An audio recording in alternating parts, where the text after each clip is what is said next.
Economics express. तो भाई सभी सीयूडी पीजी 2027 इकोनॉमिक्स एस्पिरेंट्स के लिए यहाँ पे स्टार्ट हो चुकी है एक new series known as economics express, जिस सीरीज में मैं आपके वो सारे कॉन्सेप्ट्स जिनकी वजह से आपके एग्जाम में मार्क्स कम हो जाते हैं, क्योंकि उन कॉन्सेप्ट से सवाल तो आते हैं बट आपको उन क्वेश्चंस के आंसर नहीं आते, और काफी सारे कॉन्सेप्ट्स ऐसे हैं जो पढ़ने के बाद आपको समझाना क्या चाहते हैं एंड तक भी वही क्लियर नहीं हो पाता। तो उन सभी कॉन्सेप्ट्स को, उन सभी टॉपिक्स को हम कवर करेंगे हमारे इकोनॉमिक्स एक्सप्रेस में हर एक सेशन में, and with in a span of just 10 minutes. So hello everyone, welcome to CUET PG Adda 24/7. This is Priya, your educator and mentor for economics, and हमारी economics express for all the CUET PG 2027 economics aspirants जो नई series start हुई है, इसका first topic जो आज हम cover करने वाले हैं that is going to be your Phillips curve. So let's begin and understand this topic in a very easy manner. तो भाई कहानी कुछ ऐसी है कि बात हो रही है यहाँ पर एक कर्व की। किस कर्व की मैम? फिलिप्स कर्व की। ओके, तो सबसे पहले इंट्रोडक्शन समझ लेते हैं, बेसिक बातें जान लेते हैं। तो बात कुछ ऐसी है कि ये जो कर्व है दैट इज फिलिप्स कर्व, इसका कॉन्सेप्ट दिया गया A.W. फिलिप्स के द्वारा। कब दिया गया मैम? 1958 में दिया गया। तो कहानी की शुरुआत कुछ ऐसे होती है कि भाई ये जो A.W. फिलिप्स हैं, इन्होंने क्या करा, इन्होंने ना यूके का डेटा पिक करा। अब यूके का डेटा इन्होंने कौन से पीरियड के लिए पिक करा? 1861 से लेकर 1957 तक के लिए। अब ये उस डेटा को स्टडी करते हैं। अब डेटा पिक किया तो किस चीज़ का डेटा पिक किया? तो इन्होंने यूके में 1861 से 1957 तक के पीरियड के बीच में जो वेज इन्फ्लेशन रही है एंड जो अनएम्प्लॉयमेंट रहा है उसके डेटा को पिक किया, उसे स्टडी किया। तो स्टडी करने के बाद इन्हें क्या पता चला? भाई इन्होंने ये ऑब्जर्व करा कि जब इन्होंने यहाँ पे आपके अनएम्प्लॉयमेंट एंड वेज इन्फ्लेशन का जो डेटा है उसे स्टडी किया, तो उन्हें पता चला कि यूके में जिन सालों में वेज इन्फ्लेशन बहुत ज़्यादा हाई थी उन सालों में अनएम्प्लॉयमेंट कम थी, और जिन जिन सालों में वेज इन्फ्लेशन कम थी उन इन सालों में अनएम्प्लॉयमेंट बहुत ज़्यादा हाई थी। तो इस डेटा को स्टडी करने के बाद इन्हें ये पता चल गया कि वेज इन्फ्लेशन एंड अनएम्प्लॉयमेंट के बीच में एक इनवर्स रिलेशन एग्जिस्ट कर रहा है। क्या एग्जिस्ट कर रहा है? इनवर्स रिलेशन एग्जिस्ट कर रहा है। अब हुआ क्या, ये इन्होंने जो रिलेशनशिप स्टडी करा वो वेज इन्फ्लेशन एंड अनएम्प्लॉयमेंट के बीच में था, बट इसे जनरलाइज करते हुए हमें पता चला कि इन्फ्लेशन एंड अनएम्प्लॉयमेंट के बीच में भी होता है एक इनवर्स रिलेशनशिप। और यही जो inverse relationship inflation and unemployment के बीच में A.W. फिलिप्स ने हमें दिया, इसी को जब हमने ग्राफिकली कर्व के तौर पर एक्सप्रेस करा तो वो कहलाया आपका Phillips curve. So let's see हम लोग किस चीज़ के बारे में बात करें। फिलिप्स के द्वारा 1958 में यहाँ पे प्रोवाइड किया जाता है ये कॉन्सेप्ट फिलिप्स कर्व का, जिसके लिए उन्होंने यूके के डेटा को, इस पीरियड का जो डेटा था उसे स्टडी किया था। अब यहाँ पे हमें जो फिलिप्स कर्व हमें मिला तो उसमें हम किसके रिलेशनशिप के बारे में बात कर रहे हैं? सबसे पहली बात तो फिलिप्स कर्व में हम लोग यहाँ पे बात कर रहे हैं दो चीजों के बीच के रिलेशनशिप के बारे में, इन्फ्लेशन या rate of inflation and unemployment या फिर रेट ऑफ अनएम्प्लॉयमेंट के रिलेशनशिप के बारे में। कैसा रिलेशनशिप है बच्चे? यहाँ पर रिलेशनशिप है इन दोनों के बीच का इनवर्स रिलेशनशिप है। और अगर हम और ज़्यादा सही तरीके से बोले तो यहाँ पे हम कहते हैं कि inflation rate and unemployment rate के बीच में एग्जिस्ट करता है एक ट्रेड ऑफ। क्या एग्जिस्ट करता है? यहाँ पे ट्रेड ऑफ एग्जिस्ट करता है। इसका मतलब क्या? हम कह रहे हैं कि inflation rate and unemployment rate दोनों ऑपोजिट चल रहे हैं, ठीक है? यानी कि अगर इन्फ्लेशन रेट हाई है तब अनएम्प्लॉयमेंट रेट कम है, अगर इन्फ्लेशन रेट हमारे पास कम हो जाए तो अनएम्प्लॉयमेंट रेट बहुत ज्यादा हाई हो रहा है, यानी कि दोनों इनवर्स चल रहे हैं। अब देखो ट्रेड ऑफ का मतलब क्या है? ट्रेड ऑफ का मतलब है कि हम दोनों में से किसी एक ही चीज को चूज कर पा रहे हैं। कैसे?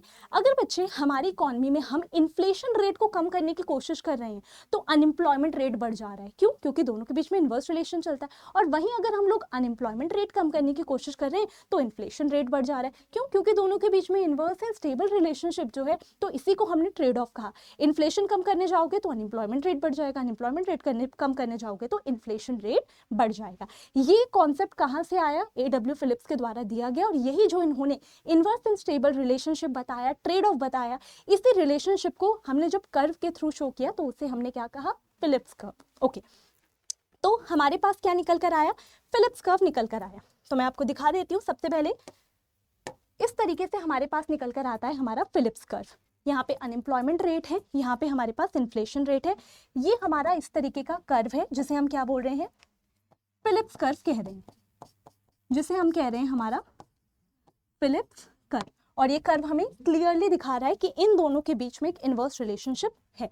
जब इन्फ्लेशन रेट हाई है तो अनएम्प्लॉयमेंट रेट कम है, और जब इन्फ्लेशन रेट कम है तो अनएम्प्लॉयमेंट रेट हाई हो जाता है, दोनों में ट्रेड ऑफ चल रहा है। ठीक है, अब ये बात मान ली गई, ठीक है, इतनी बात चल रही थी कि दोनों के बीच में इनवर्स रिलेशन है, ट्रेड ऑफ वगैरह चलता है। ओके, तो हम क्या मान के चल रहे थे कि हमारा जो फिलिप्स कर्व है वो एक डाउनवर्ड स्लोपिंग कर्व बनकर आ रहा है, और यहाँ पे ये हमें इन्फ्लेशन और अनएम्प्लॉयमेंट के बीच में इनवर्स रिलेशनशिप को शो कर रहा होता है। अब प्रॉब्लम कहाँ पे आती है, इनकी बात को मान लिया गया, लेकिन फिर आती है 1970s में स्टैगफ्लेशन। 1970s में होता है स्टैगफ्लेशन। स्टैगफ्लेशन मतलब स्टैग्नेंट और लो आउटपुट लेवल हो जाता है, जहाँ पे अनएम्प्लॉयमेंट बहुत ज़्यादा हाई हो जाती है एंड इन्फ्लेशन काफ़ी ज़्यादा हाई हो जाती है। तो स्टैगफ्लेशन में हुआ क्या, अनएम्प्लॉयमेंट भी हाई, इन्फ्लेशन भी हाई। फिलिप्स तो कुछ और ही कहते थे, वो तो कहते तो दोनों में ट्रेड ऑफ है, लेकिन स्टैगफ्लेशन के दौरान तो दोनों बहुत ज़्यादा हाई थे।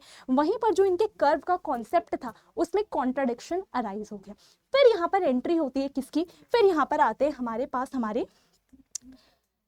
हमारे Milton Friedman and Edmund Phelps. देखो, इन्होंने बताया कि देखिए ये जो फिलिप्स कर्व के द्वारा बात कही गई है इनवर्स एंड स्टेबल रिलेशनशिप की, ट्रेड ऑफ की, ये बात सही है, लेकिन सिर्फ और सिर्फ शॉर्ट रन में। यानी कि हम ये कह सकते हैं कि ये जो हमारा फिलिप्स कर्व है जो इन दोनों के बीच में trade of inverse relationship show कर रहा है, ये सिर्फ और सिर्फ शॉर्ट रन में होता है। तो इसीलिए ये बन जाता है हमारा शॉर्ट रन फिलिप्स कर्व। क्या बन जाता है, it becomes our short run Phillips curve. Okay okay right, तो हमारे पास आ गया शॉर्ट रन फिलिप्स कर्व। तो शॉर्ट रन फिलिप्स कर्व हमें बताता है कि दोनों के बीच में ट्रेड ऑफ है, इनवर्स रिलेशनशिप है। लेकिन लॉन्ग रन में Milton Friedman and Edmund Phelps ने बताया कि ऐसा कोई रिलेशन इन दोनों के बीच में एग्जिस्ट नहीं करता। लॉन्ग रन में inflation rate and unemployment rate के बीच में कोई रिलेशन नहीं होता, ऐसा रिलेशन सिर्फ और सिर्फ यहाँ पे शॉर्ट रन में ही एग्जिस्ट करता है। अब देखो यहाँ पे हम फिर बात कर लेते हैं कि हमारा जो लॉन्ग रन में फिलिप्स कर्व बनेगा वो कैसा बनेगा। शॉर्ट रन फिलिप्स कर्व कैसा था, ऐसा था, क्योंकि ये दोनों के बीच में हमारा इनवर्स रिलेशन शो कर रहा था।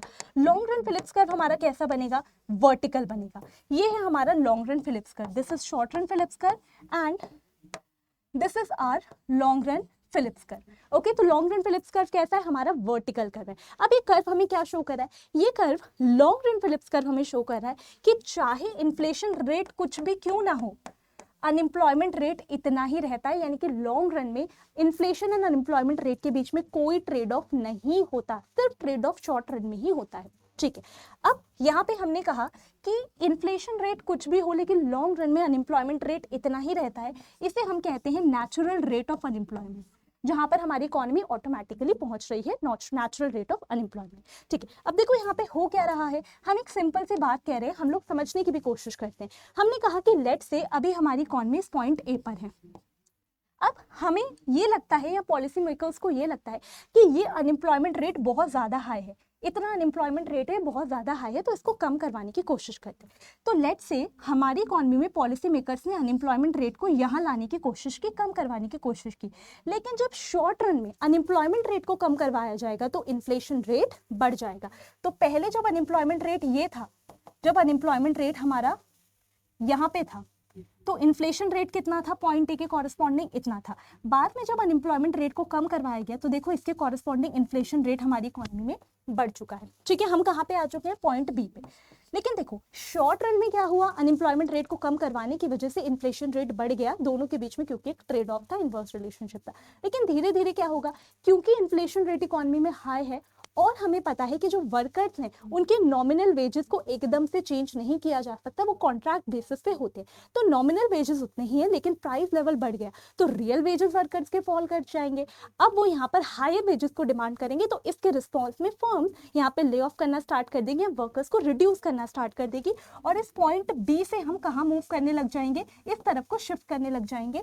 क्यों, क्योंकि उन्होंने नंबर ऑफ वर्कर्स कम कर दिए, यानी कि अनएम्प्लॉयमेंट रेट बढ़ने लग गया। और ये कब तक चलेगा, जब तक हम वापस से यहाँ पे ना पहुंच जाए। और इस पॉइंट पे जब हम पहुंच गए तो यहाँ पे क्या हो रहा है, इस पॉइंट पे हमें क्लियरली दिख रहा है कि इस पॉइंट के कॉरस्पॉन्डिंग वापस से हम हमारे नेचुरल रेट ऑफ अनएम्प्लॉयमेंट पे पहुंच चुके हैं। लेकिन देखो इकोनॉमी में इन्फ्लेशन रेट पहले से भी हायर हो चुका है।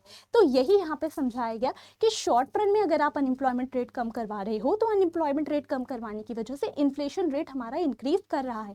लेकिन लॉन्ग रन में क्या हो रहा है कि आपका जो अनएम्प्लॉयमेंट रेट है वो वापस से नेचुरल रेट ऑफ अनएम्प्लॉयमेंट पे पहुंच जाएगा। लेकिन क्योंकि आपने यहाँ पे अनएम्प्लॉयमेंट रेट को इस नेचुरल रेट से कम करवाने की कोशिश की थी, इस वजह से इन्फ्लेशन आपकी इकोनॉमी में इन्फ्लेशन रेट पहले से हाई हो जाएगा।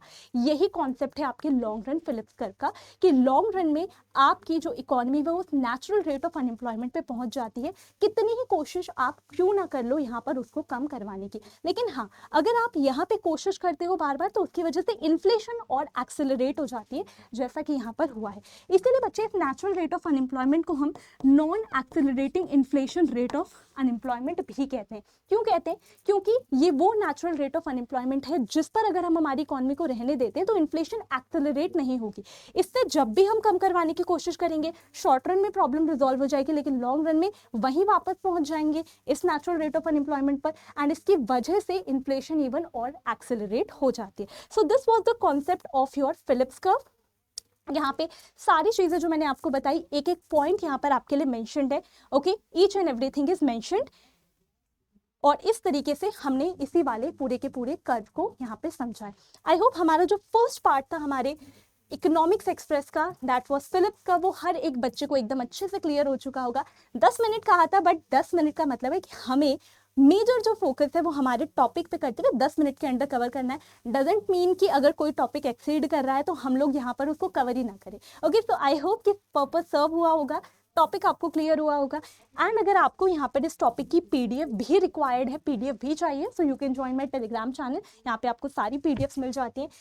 साथ ही साथ ये तो एक टॉपिक समझाया, अगर इस तरीके से आप पूरा सिलेबस मेरे साथ कवर करना चाहते हैं तो आप यहाँ पे चाणक्य अल्टीमेट बैच को ज्वाइन कर सकते हैं सीयूडी पीजी 2027 इकोनॉमिक्स की प्रिपरेशन के लिए, या फिर आप महापैक जो इकोनॉमिक्स महापैक है उसमें एनरोल कर सकते हैं। कोई भी क्वेरी है इस मेल आईडी पर, this is my email ID, आप यहाँ पे रीच आउट कर सकते हैं। और किसी भी बैच में एनरोल करते हुए आप ये कोड अप्लाई कर सकते हैं PY19। अभी मंथ एंड सेल पे आपको सभी बैचेस पे 47% ऑफ मिल रहा है, तो जल्दी से जाकर आप एनरोल कर सकते हैं जो बैचेस के ऑप्शंस आपके पास अवेलेबल हैं उनमें। ओके, तो thank you so much everyone. फिर मिलेंगे, एक और जो हमारा टॉपिक है उसको कवर करेंगे। तब तक के लिए ये टॉपिक कवर कर लिया, इसको अच्छे से रिवाइज कर लेना। All the very best.